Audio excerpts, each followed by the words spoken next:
Share बाजार एक ऐसी जगह है जहाँ आपका 50,000 50 करोड़ हो सकता है। बल्कि ट्रेडिंग में ये बात हो रही है कि 1 लाख रुपए आपका 2 मिनट में स्वाहा हो सकता है। आप क्या करोगे? मेरे तो एक टाइम ऐसा आया कि जब मेरे माँ के गहने बेचने की नौबत आ गई कि पैसा नहीं है और घर वाले बोल रहे हैं तुम्हारी माँ का गहना बेचो क्योंकि तुमने ट्रेडिंग में पैसा खो दिया। ट्रेडिंग में ये पैमाने रखने के, ये पैरामीटर्स रखने के, ये करना, ये नहीं, वो डूज एंड डोंट्स वहां से लेकर आया। कोई बताया नहीं, कान के अंदर में किसी ने समझाया नहीं। तो इस बोलकर मैं नहीं चाहता हूं कि लोग इस तरह से जाए क्योंकि इसमें आपका टाइम वेस्ट हो रहा है। स्टॉक मार्केट एक ऐसी जगह है जहां करोड़ों का खेल होता है। ये वो जगह है जहां किस्मत पल भर में बदल सकती है और ये उस शख्स की कहानी है जिसने इस खेल में अपनी ही दुनिया बना ली। आज हम उस आदमी की कहानी सुनेंगे जिसने लाइफ में बहुत चैलेंजेस के बाद भी कभी छोटा नहीं सोचा। 14 साल की कच्ची उम्र में फादर की डेथ, गरीबी ऐसी कि एक कमरे के घर में रहते हुए गुजारा करना और स्टॉक ट्रेडिंग में लॉसेस इतने कि उससे उभरने के लिए अपनी माँ के गहने बेचने की नौबत आ जाना। ये है कहानी विजय केडिया सर की, जिन्होंने ऐसी चुनौतियों का सामना करते हुए कभी भी अपने स्टॉक मार्केट से पैसे बनाने के सपनों को टूटने नहीं दिया। आवाज़ में सादगी और जीने का ढंग बिल्कुल सिंपल। विजय केडिया सर को अपने इन्वेस्टिंग नॉलेज ही नहीं बल्कि उनके लाइफ लेसन्स के लिए भी जाना जाता है। पहले 10 साल तो केडिया सर ने स्टॉक मार्केट से ट्रेडिंग करके लॉसेस ही बनाए, पर अगले 20 साल में इन्वेस्टिंग से उन्होंने इतने पैसे बनाए कि आज उनको इंडिया में स्टॉक मार्केट लेजेंड माना जाता है। अभी की बात की जाए तो उनका पोर्टफोलियो 1500 करोड़ से भी ऊपर का है, जो उन्होंने अपनी मेहनत और लगन से बनाया है। तो मैं हूँ Rohit from the finance brew और आज मैं लेके आया हूँ विजय केडिया की लाइफ स्टोरी, जहाँ हम उनकी फिलॉसफी और उनकी स्ट्रैटेजीज को डिस्कस करेंगे। मैक्सिमम लर्निंग के लिए वीडियो को एंड तक देखें। जिंदगी ने उसको कई बार हार दिखाई, बाजार ने उसको कुचलने की कोशिश करी, पर हार ना मानना उसके डीएनए में था। वो उठा, चलता रहा और एक दिन स्टॉक मार्केट का बादशाह बन गया। तो ये है कहानी विजय केडिया की, एक सफ़र जो हमें सिखाता है कि हारे नहीं रुकना और सपने देखते रहो क्योंकि इम्पॉसिबल कुछ नहीं होता। विजय केडिया का जन्म कोलकाता के एक लोअर मिडिल क्लास फैमिली में हुआ था। विजय केडिया के पिता स्टॉक ब्रोकिंग में थे और वही अपने परिवार के लिए रोजी रोटी कमाते थे। विजय के दादाजी भी कोलकाता स्टॉक एक्सचेंज में ब्रोकर थे। जब विजय की 14 साल की उम्र थी तब जिंदगी ने उन्हें पहला झटका मारा। जब वो क्लास 10th में थे तब उनके पिताजी का देहांत हो गया। सिर्फ 2 महीने बाद उनका बोर्ड एग्ज़ाम था, पर पिताजी की डेथ के बाद वो पढ़ाई में मन नहीं लगा पाए। इमेजिन करो 14 साल का लड़का, बोर्ड एग्ज़ाम्स की टेंशन और ऊपर से बाप का साया भी चला गया। पढ़ाई लिखाई तो विजय ने छोड़ ही दी थी और वो क्लास 10th में फेल हो गए। पर विजय की फैमिली में से किसी ने स्कूल के हेडमास्टर से बात करी। स्कूल हिंदी मीडियम का था और हेडमास्टर को विजय के पिताजी की डेथ के बारे में बताया गया। हेडमास्टर ने विजय के लिए फिर से कुछ सब्जेक्ट्स में जिसमें उनके नंबर कम थे उनका री एग्जामिनेशन अरेंज करवाया और कुछ इसी तरह विजय केडिया ने 10th क्लास पास करी। 12th क्लास खत्म करने के बाद गर्मी की छुट्टियों में विजय ने अपने दादाजी से कहा कि वो उन्हें कैलकाटा स्टॉक एक्सचेंज की रिंग में लेके चलें और उनके दादाजी ने ये बात मान ली। रिंग में वहाँ लोगों को चीखते और चिल्लाते देख विजय को एक्साइटमेंट और डर दोनों महसूस होते थे। विजय केडिया की माँ और 4 और भाई बहन थे जिनकी गुजर बसर की जिम्मेदारी उन पर आ गई थी। विजय सर एक जॉइंट फैमिली में रहते थे और 21 लोग एक साथ बड़ा बाजार कोलकाता में एक चौल जैसे घर में रहते थे। पिताजी के देहांत के बाद उनकी फाइनेंशियल कंडीशन बहुत ही खराब हो गई थी। विजय ने सोचा कि वो अपनी पढ़ाई छोड़कर काम करें, लेकिन उनकी माँ ने उन्हें कम से कम ग्रेजुएशन तक पढ़ने के लिए कहा और उन्होंने किसी तरह बीकॉम की डिग्री एक नॉर्मल कॉलेज से करी। कॉलेज कंप्लीट करने के बाद विजय सिर्फ 19 साल के थे और उन्होंने अपने परिवार को फाइनेंशियली सपोर्ट करने के लिए काम करना चाहा। उनके पास ना तो कोई प्रायर वर्क एक्सपीरियंस था और ना ही कोई स्पेशल स्किल थी। डिग्री हाथ में, नौकरी भी नहीं लग रही थी, पर एक चीज़ उनके अंदर जो जल रही थी वो थी स्टॉक मार्केट से पैसे कमाने का पागलपन। बचपन से ही उन्हें स्टॉक मार्केट का शौक था। उनके दादाजी ब्रोकिंग बिजनेस में थे और उन्होंने विजय को भी ब्रोकर बनाना चाहा, लेकिन विजय को ब्रोकिंग में इंटरेस्ट नहीं था। उन्हें इन्वेस्टिंग और ट्रेडिंग में ही इंटरेस्ट था। स्टॉक मार्केट में एंट्री लेने के लिए विजय को किसी एक्सपीरियंस और खास स्किल की ज़रूरत नहीं थी, इसलिए उन्होंने स्टॉक मार्केट में कदम रखा। उनके दादाजी चाहते थे कि विजय ब्रोकिंग बिजनेस में उनका हाथ बटाए। उन्होंने विजय को क्लाइंट से बात करने और बैक एंड ट्रांजैक्शंस हैंडल करने को कहा। विजय ने ये काम दिल से नहीं किया क्योंकि उन्हें किसी को सर कहना अच्छा नहीं लगता था। 18 महीने तक दादाजी के साथ काम करने के बाद विजय ने ट्रेडिंग में स्विच करने का फैसला किया। उनके दादाजी ने पहले तो उन्हें ट्रेडिंग करने से रोका, लेकिन बाद में ना चाहते हुए भी विजय को ट्रेडिंग करने की परमिशन दे दी। ये था विजय केडिया का पहला कदम स्टॉक मार्केट में। उन्होंने अपने सपनों को अपने एफर्ट्स और मेहनत से रियलिटी में बदलने की शुरुआत कुछ इसी तरह करी। जब तक विजय केडिया 30 साल के हुए, उन्होंने ट्रेडिंग करने में 10 साल गुजार दिए। उनका सपना था स्टॉक मार्केट से करोड़पति बनने का और वो इसी रास्ते पर पूरी शिद्दत से चल पड़े। पर यह रास्ता इतना आसान नहीं था। विजय केडिया ने अपने स्टॉक मार्केट करियर की शुरुआत ट्रेडिंग से की, लेकिन उनके परिवार को उनका ये आइडिया पसंद नहीं आया। शुरू में विजय बहुत ही सक्सेसफुल थे क्योंकि उनकी इंट्यूशन ही उनका सबसे बड़ा एसेट थी। उनके पहले कुछ ट्रेड सक्सेसफुल रहे, पर हर 4 सक्सेसफुल ट्रेड्स के बाद 5वां ट्रेड उन्हें बहुत बड़ा नुकसान दे जाता। विजय थोड़े ओवर कॉन्फिडेंट भी हो गए थे और ये समझ नहीं पाए कि उनकी सक्सेस सिर्फ लक की वजह से थी। विजय सर का कहना है कि उन्होंने शुरू के सालों में ट्रेडिंग इसलिए अच्छी की क्योंकि उन्हें कुछ ज़्यादा पता नहीं था, ना कोई डर था, ना कोई जिम्मेदारी। उन्होंने Hindustan motors, JK synthetics, Ballarpur industries, Grasim, Kesoram industries जैसे शेयर्स में ट्रेडिंग की क्योंकि इन शेयर्स में लिक्विडिटी बहुत हाई थी। लेकिन उन्होंने ट्रेडिंग के बेसिक कॉन्सेप्ट्स जैसे कि पोजीशन साइजिंग और स्टॉप लॉस का कभी इस्तेमाल नहीं किया। ट्रेडिंग के इनिशियल ईयर्स में विजय के हालात इतने खराब थे कि उनकी शादी भी मुश्किल से हुई। कोई अपनी बेटी एक ट्रेडर को नहीं देना चाहता जिसके पास स्टेबल इनकम का सोर्स ना हो। हर दिन वो परेशान रहते कि आज पैसा कैसे कमाएंगे ताकि घर चल सके। साइड इनकम जनरेट करने के लिए वो टी गार्डन में रॉ मटेरियल सप्लाई करते थे और छोटे मोटे काम करके कैसे न कैसे अपना गुजारा करते। इन 10 सालों में विजय के पास कभी भी स्टेबल इनकम नहीं थी।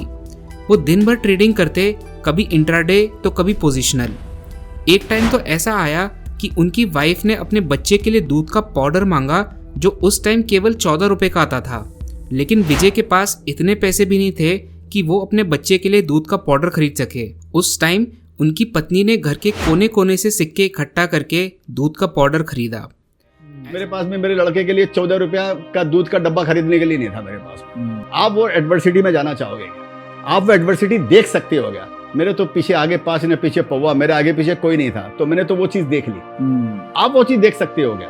अगर आप वो एडवर्सिटी देख सकते हो, 10 साल तक आप इस तरह रह सकते हो कि आपको मालूम नहीं है कि रात को कल सुबह आप क्या खाना खाओगे, क्या नहीं खाओगे। वो अगर आप में क्षमता है, वो अगर माइंडसेट आपका देखने के लिए अगर है, तो आप कूद पड़ो। मतलब ये ऐसे ट्रेडिंग करते हुए किसी तरह विजय अपना गुजारा कर रहे थे, लेकिन एक इंसिडेंट उनकी लाइफ में ऐसा आया जिसने उनको हिला के रख दिया। एक समय ऐसा आया जब विजय ने ट्रेडिंग में 35,000 रुपए का नुकसान कर दिया। उस समय के हिसाब से ये एक बहुत बड़ी रकम थी एंड उस नुकसान को रिकवर करने के लिए विजय के पास फंड्स नहीं थे, तो नौबत यहाँ तक आ गई थी कि वो अपने माँ के गहने बेचने की कगार पर आ गए। पर विजय ने अगले 2-3 दिन में अपना नुकसान को कवर किया और गहने बेचने की जरूरत नहीं पड़ी। इस इंसिडेंट के बाद विजय ने स्टॉक मार्केट से 40 से 60 दिन का ब्रेक लिया और अपनी गलतियों को एनालाइज किया। इस इंसिडेंट ने विजय को एक बहुत बड़ी सीख दी। उन्होंने समझा कि वो रैंडम स्टॉप लॉसेस लगा रहे थे और उनकी ट्रेडिंग स्ट्रैटेजी कुछ खास नहीं थी। 10 साल ट्रेडिंग करने के बाद विजय ने रियलाइज किया कि ये उनके बस की बात नहीं है। उन्हें महीने के 10 या 20,000 रुपए भी कमाने में मुश्किल होती थी। उस वक्त खर्चे बहुत ही ज़्यादा हुआ करते थे क्योंकि वो एक जॉइंट फैमिली में रहते थे, एक छोटे से 4 बेडरूम फ्लैट में।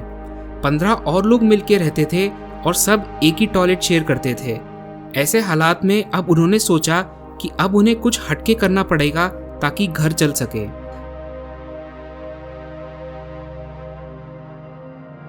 विजय केडिया का जीवन का एक ही मकसद था, स्टॉक मार्केट। उनका सपना था स्टॉक मार्केट में कुछ बड़ा कर दिखाना। बचपन से लेकर जवानी तक विजय सिर्फ स्टॉक मार्केट के बारे में सोचते और जीते थे। कोलकाता की गलियों से शुरू हुई उनकी ये कहानी मुंबई की चमक धमक तक पहुंच गई।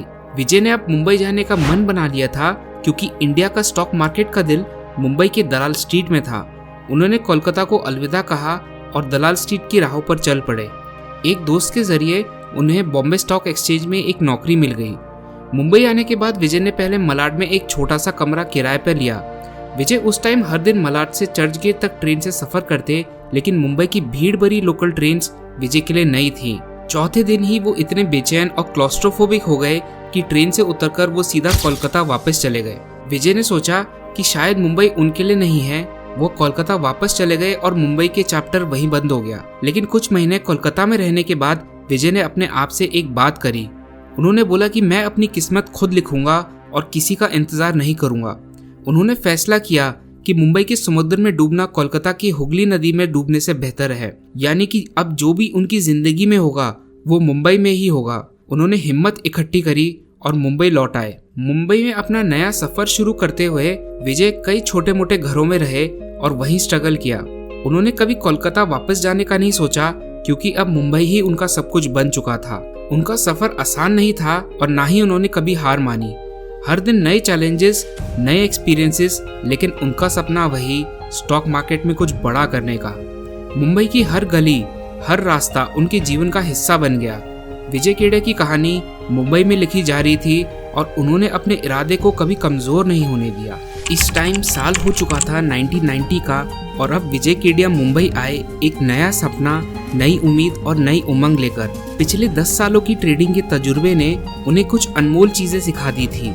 अब विजय ने अपनी स्ट्रैटेजी बदली और इन्वेस्टिंग पर ध्यान देना शुरू कर दिया। उनके पास थे अराउंड 40,000 रुपए to invest in the market. Vijay का पहला इन्वेस्टमेंट पंजाब ट्रैक्टर्स में था इन द ईयर 1988। विजय का ये ₹40,000 का इन्वेस्टमेंट 2-3 सालों में 3 लाख के आसपास का हो गया and later Punjab tractors Mahindra and Mahindra ने एक्वायर कर लिया इन द ईयर 2008। ये फर्स्ट इन्वेस्टमेंट विजय के लिए एक लाइफ चेंजिंग मोमेंट था। इस इन्वेस्टमेंट से उनका कॉन्फिडेंस अब इन्वेस्टिंग की तरफ बढ़ा। ट्रेडिंग को छोड़कर उन्होंने लॉन्ग टर्म इन्वेस्टिंग पर फोकस करना शुरू किया। पंजाब ट्रैक्टर्स के प्रॉफिट्स को बुक करने के बाद विजय ने अपना पूरा पैसा एसीसी में लगा दिया। उनका ये 3 लाख का इन्वेस्टमेंट एक साल में ही 30 लाख का बन गया। एसीसी का स्टॉक विजय की जिंदगी में एक टर्निंग पॉइंट की तरह आया, जिसकी कहानी बहुत ही इंटरेस्टिंग है। विजय ने एसीसी का स्टॉक 250 पर खरीदा, लेकिन 6 महीने तक स्टॉक बिल्कुल नहीं हिल रहा था। विजय बहुत उदास हो गए थे क्योंकि उनका कोई और इनकम सोर्स नहीं था। हर दिन उनकी आस थी कि एसीसी जल्दी से उनके लिए पैसे बनाए। विजय इतने कॉन्फिडेंट थे कि वो हर किसी से कहते कि एसीसी का प्राइस सेंचुरी एनका का स्टॉक से भी ऊपर जाएगा। सेंचुरी एनका उस टाइम में स्टॉक मार्केट का एक धुरंधर स्टॉक था जो ₹1500 पर ट्रेड कर रहा था। 1 साल बाद विजय ने अपना एसीसी का स्टॉक 4000 पर बेचा और उनका इन्वेस्टमेंट 10 गुना हो गया। एसीसी के सक्सेस के बाद विजय के पास मुंबई में सरवाइव करने के लिए काफी पैसे हो गए थे। उन्होंने जोगेश्वरी ईस्ट में एक 1 BHK का अपार्टमेंट खरीदा जिसका एरिया 375 स्क्वायर फीट था। पहले वो अपनी पत्नी और 2 बेटों के साथ पीजी में रहते थे। अपार्टमेंट खरीदने के बाद बचा हुआ पैसा उन्होंने दूसरे शेयर्स में इन्वेस्ट कर दिए। बॉम्बे स्टॉक एक्सचेंज के सामने एक लाइब्रेरी थी जहां विजय घंटों पढ़ते रहते थे। बिजनेस मैगजीन्स, न्यूज़पेपर्स पढ़कर वो अपने इन्वेस्टमेंट्स का फैसला करते थे। लेट 1990s में आईटी स्टॉक्स का बबल चालू हो गया। विजय ने लीडिंग एज नाम की एक कंपनी के शेयर्स ₹30 पर खरीदे जो 1 साल में ₹800 तक पहुंच गए। विजय ने अपने शेयर्स 400 पर बेच दिए, जबकि ये शेयर 2500 तक गया और फिर 0 पर आ गया। हर बुल मार्केट में विजय को एक ऐसा शेयर मिलता जो 10 या 20 गुना बढ़ता था। .com बबल क्रैश के बाद विजय ने मुश्किल से अपना कैपिटल बचाया एंड उनको भारी लॉसेस उठाने पड़े। कलकत्ता स्टॉक एक्सचेंज बंद हो गया और बहुत सारे रीजनल स्टॉक एक्सचेंजेस बैंकरप्ट हो गए .com क्रैश की वजह से। 2002 के आसपास .com बबल क्रैश के बाद विजय केडिया ने एक नए बिजनेस वेंचर की तलाश में जर्मनी जाने का फैसला किया। स्टॉक मार्केट अभी स्टेबल सोर्स ऑफ इनकम नहीं बना था और विजय को हमेशा से ही अलग अलग बिजनेस में हाथ आजमाने की आदत थी। जर्मनी में 12 से 18 महीने बिताने के बाद 2003 के मिड तक इंडिया में बुल मार्केट की खबर विजय को पड़ चुकी थी।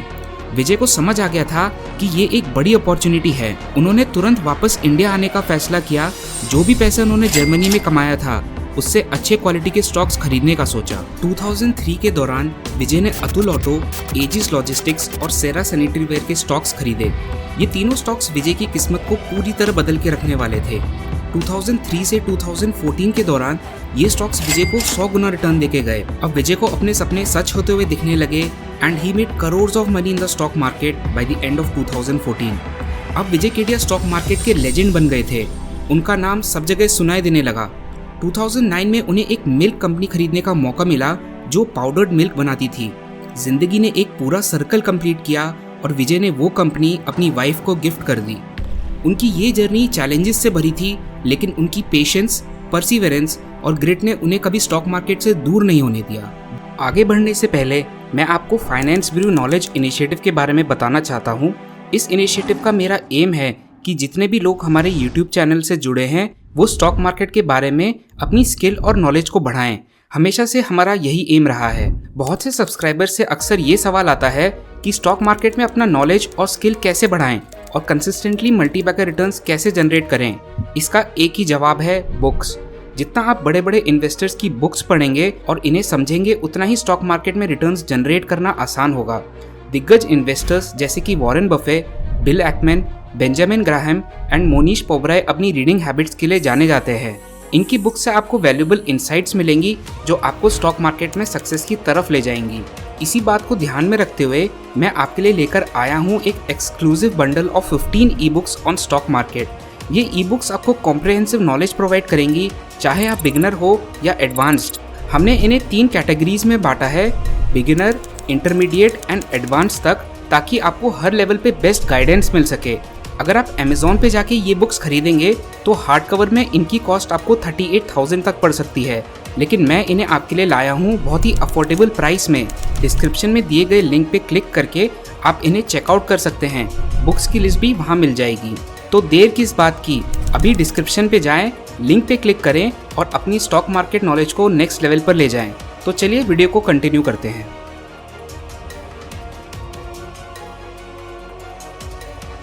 विजय केडिया ने ट्रेडिंग से अपना करियर स्टार्ट किया था, बट 10 साल स्ट्रगल करने के बाद वो कुछ खास वेल्थ जनरेट नहीं कर पाए। आज वो नए इन्वेस्टर्स को लॉन्ग टर्म इन्वेस्टिंग करने की सलाह देते हैं ताकि उनकी तरह लोगों का टाइम एंड पैसा बर्बाद नहीं हो। विजय केडिया ने स्माइल स्ट्रेटेजी से बहुत सक्सेस पाई है। ये स्ट्रेटेजी उनके लिए एक गाइडिंग प्रिंसिपल की तरह काम करती है जो उन्हें डिसिप्लिन और फोकस रखती है। विजय केडिया की स्माइल स्ट्रेटेजी में एस का मतलब है स्मॉल इन साइज। इसका मतलब है कि छोटी कंपनीज में इन्वेस्ट करना जो अपनी ग्रोथ की शुरुआती स्टेजेस में होती हैं। इन कंपनीज का मार्केट कैपिटलाइजेशन छोटा होता है, यानी कि ये मिड एंड स्मॉल कैप्स होती हैं, लेकिन ग्रोथ पोटेंशियल बहुत ज़्यादा होता है जिससे कि वो 10, 20 या 100 गुना रिटर्न्स बना सके। M&I का मतलब होता है मीडियम इन एक्सपीरियंस। इसका मतलब है कि कंपनी का जो मैनेजमेंट है उसको थोड़ा बहुत अनुभव होना चाहिए। ये ज़रूरी है क्योंकि एक इनएक्सपीरियंस मैनेजमेंट कंपनी को सही दिशा में नहीं ले जा सकती। विजय उन कंपनीज में इन्वेस्ट करते हैं जिसके मैनेजमेंट के पास कम से कम 10 से 15 साल का एक्सपीरियंस हो और जो बिजनेस की इंट्रिकेसीज को समझते हों। ऐसी कंपनीज कई बार मार्केट साइकिल्स को एक्सपीरियंस करती हैं, लॉसेस उठाती हैं एंड फिर से उठ खड़ी हो जाती हैं। एल का मतलब है large in aspiration. Large in aspiration का मतलब है कि कंपनी के गोल्स और एस्पिरेशंस बड़े होने चाहिए। अगर एक कंपनी छोटी सोच रखती है तो उसका ग्रोथ लिमिटेड रहेगा, लेकिन अगर एक कंपनी के बड़े एस्पिरेशंस हैं तो वो नए अपॉर्चुनिटीज को परस्यू करेगी और तेज ग्रोथ करेगी। ऐसी कंपनीज के प्रमोटर्स बहुत विजनरी होते हैं एंड अपनी कंपनी को इंडस्ट्री के टॉप तक लेके जाते हैं। एंड आखिर में ई का मतलब होता है extra large in market potential. Extra large in market potential का मतलब है कि उस कंपनी का मार्केट पोटेंशियल बहुत बड़ा होना चाहिए। जरा सोचिए, अगर कोई इंडस्ट्री का टोटल साइज ही 1000 करोड़ का है तो उसमें 50,000 करोड़ की कंपनी कैसे बन सकती है। विजय केडिया उन सेक्टर्स और इंडस्ट्रीज में इन्वेस्ट करते हैं जहां ग्रोथ की संभावनाएं बहुत ज्यादा होती हैं, यानी कि ग्रोथ का रनवे बहुत ही ज्यादा होता है। इसलिए केडिया सर बहुत बड़ी इंडस्ट्री की छोटी कंपनी में इन्वेस्ट करते हैं जो बहुत तेजी से ग्रो कर सके। इस स्ट्रैटेजी का उपयोग करके उन्होंने अपने इन्वेस्टमेंट्स को केयरफुली सिलेक्ट किया और रिमार्केबल रिटर्न्स अचीव किए। इस स्ट्रैटेजी के साथ आपको उनके माइंडसेट और फिलॉसफी को भी समझना होगा जो हम आगे डिस्कस करेंगे। विजय केडिया का कहना है, बुल मार्केट स्टूपिड इन्वेस्टर्स को बनाता है और स्टूपिड इन्वेस्टर्स बियर मार्केट को बनाते हैं। फिर बियर मार्केट स्मार्ट इन्वेस्टर्स को बनाता है और स्मार्ट इन्वेस्टर्स बुल मार्केट को बनाते हैं। यही साइकिल है। मेनली किसी भी कंपनी में इन्वेस्ट करने से पहले केडिया सर उनके मैनेजमेंट को परखते हैं। वो मैनेजमेंट के लोगों के interviews, con calls, newspaper articles and social media को बहुत फॉलो करते हैं। उनका माइंडसेट सिंपल रहता है और वो किसी भी चीज़ को कॉम्प्लिकेट नहीं करते। किसी भी मैनेजमेंट के पास वो 3 चीज़ें देखते हैं, that is honesty, hunger and smartness. वो उन स्मॉल कैप स्टॉक्स को सेलेक्ट करते हैं जो अपने सेक्टर में लीडर होते हैं at very depressed valuations. Kedia sir के सक्सेसफुल स्टॉक्स की बात करें, जैसे कि तेजस नेटवर्क्स जो उन्होंने 2020 में लिया था, Atul auto, Ramco systems and Sudarshan chemicals, इन सभी स्टॉक्स में बहुत सी चीज़ें आपको कॉमन मिलेंगी, जो कि है कि ये सब स्मॉल कैप अननोन कंपनीज थी। सबका मैनेजमेंट बहुत केपेबल था फ्यूचर ग्रोथ पोटेंशियल के काफ़ी ट्रिगर्स थे and the valuations at which he acquired the stocks was very cheap as well. Vijay sir कहते हैं स्टॉक मार्केट में टिकने के लिए आपको 3 चीज़ें की बेहद ज़रूरत है। पहला है नॉलेज। विजय सर कहते हैं कि बिना सही नॉलेज के स्टॉक मार्केट में इन्वेस्टमेंट करना अंधेरे में तीर चलाने जैसा है। उनका मानना है कि आपको स्टॉक मार्केट के ट्रेंड्स, कंपनीज के फाइनेंशियल्स और इकोनॉमिक इंडिकेटर्स की पूरी जानकारी होनी चाहिए। उन्होंने हमेशा अपने आप को अपडेट रखा और नए ट्रेंड्स को समझने की कोशिश करी। फॉर एग्जाम्पल, जब उन्होंने ACC में इन्वेस्ट किया था तब उन्होंने कंपनी के फंडामेंटल्स को अच्छे से समझा था। उन्हें पता था कि सीमेंट इंडस्ट्री का फ्यूचर ब्राइट है और ACC उसमें लीड करने वाली कंपनी है। ये नॉलेज ही थी जो उन्हें कॉन्फिडेंस देती थी कि उनका इन्वेस्टमेंट सही डायरेक्शन में है। दूसरा पॉइंट है पेशेंस। स्टॉक मार्केट में इंस्टेंट ग्रेटिफिकेशन के बजाय लॉन्ग टर्म पर्सपेक्टिव रखना जरूरी है। केडी सर कहते हैं कि मार्केट में शॉर्ट टर्म फ्लक्चुएशन से डरना नहीं चाहिए। पेशेंस आपको एक स्ट्रॉन्ग फाउंडेशन प्रोवाइड करता है जिससे कि आप मार्केट के अप्स एंड डाउन्स को कॉन्फिडेंटली फेस कर सकते हैं। ACC के शेयर्स जब उन्होंने बाय किए तब वो 6 महीने तक बिल्कुल नहीं चले, लेकिन केडी सर ने अपना पेशेंस रखा और उन्हें अपने डिसीजंस पर विश्वास बनाए रखा और आखिरकार उनका पेशेंस रंग लाया जब ACC के शेयर्स ने उन्हें 10 गुना रिटर्न दिया। तीसरा पॉइंट है करेज। स्टॉक मार्केट में इन्वेस्टिंग एक रिस्क टेकिंग एक्टिविटी है। केडी सर कहते हैं कि मार्केट में डरना नहीं है बल्कि अपने एनालिसिस और इंस्टिंक्ट्स पर विश्वास रखना है। साहस के बिना आप बड़े डिसीजंस नहीं ले सकते। मार्केट में जब करेक्शन आता है तो स्टॉक को होल्ड करने का दम होना चाहिए एंड अपने एनालिसिस पर विश्वास रखना चाहिए। .com बबल क्रैश के बाद जब केडी सर जर्मनी गए थे तब उन्होंने वापस इंडिया आके इन्वेस्टिंग करने का डिसीजन लिया। इतना बड़ा स्टेप लेने के लिए बहुत करेज चाहिए था और उन्होंने अतुल ऑटो, एजिस लॉजिस्टिक्स और सेरा सैनिटरी वेयर जैसे स्टॉक्स में इन्वेस्ट करके अपनी हिम्मत दिखाई जिससे उन्हें 100 गुना रिटर्न मिले। आज विजय केडी सर की नेटवर्थ 1500 करोड़ से भी ज्यादा की है, बट उनका लाइफस्टाइल बहुत ही सिंपल है। उनको सिंगिंग का पैशन है और वो दिन भर गाने गुनगुनाते रहते हैं एंड खाली समय में सॉन्ग्स अपने स्टूडियो में रिकॉर्ड करते हैं। विजय केडी की लाइफस्टाइल एक परफेक्ट बैलेंस है सिंप्लिसिटी, डिसिप्लिन और एंजॉयमेंट का। उनकी जर्नी हमें ये सिखाती है कि सक्सेस सिर्फ फाइनेंशियल टर्म्स में ही नहीं होती बल्कि अपनी पर्सनल वेलबींग और हैप्पीनेस भी उसका एक हिस्सा है। विजय केडी की कहानी उन लोगों के लिए एक इंस्पिरेशन है जो लोग स्टॉक मार्केट में अपना नाम बनाना चाहते हैं। किसी ने सही कहा है कि अगर किसी चीज को दिल से चाहो तो पूरी कायनात उसे तुमसे मिलाने की कोशिश में लग जाती है। इन्हीं लाइंस का जीता जागता सबूत विजय केडी सर हैं जो कि एक मिसाल हैं कि अगर मन में कुछ करने की ठान लो तो कोई भी सपना सच हो सकता है। This is the story of Vijay KD. मैं होप करता हूँ आपको ये डॉक्यूमेंट्री जरूर पसंद आई होगी एंड आपको काफी वैल्यूएबल लेसन्स भी सीखने को जरूर मिले होंगे विजय केडी सर से। Do let me know in the comments कि आप अगला वीडियो किस सक्सेसफुल इन्वेस्टर के बारे में देखना चाहते हो। वीडियो पसंद आई तो इस वीडियो को प्लीज लाइक कर देना। इस वीडियो पर हम एम करते हैं 10,000 लाइक्स के लिए, तो इतने लाइक्स तो विजय सर के लिए बनते ही हैं। And share this video with your investor friends जो सच में स्टॉक मार्केट से कुछ पैसा कमाना चाहते हैं। And do subscribe the channel if you are new. मैं आगे आने वाली वीडियोस में different successful investors, traders and hedge fund managers को कवर करूंगा जिन्होंने स्टॉक मार्केट में से खरबों रुपए कमाए हैं। तो आप लोग बताइए कि नेक्स्ट वीडियो में मैं किस पर वीडियो बनाऊं।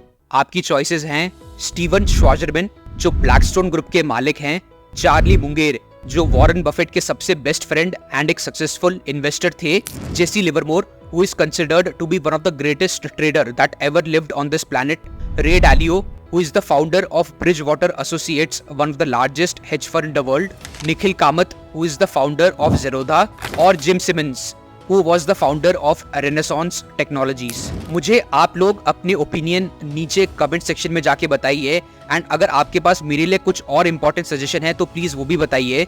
So this is Rohit from the Finance Brew and I will see you very soon in the next video. Till then, take care and bye.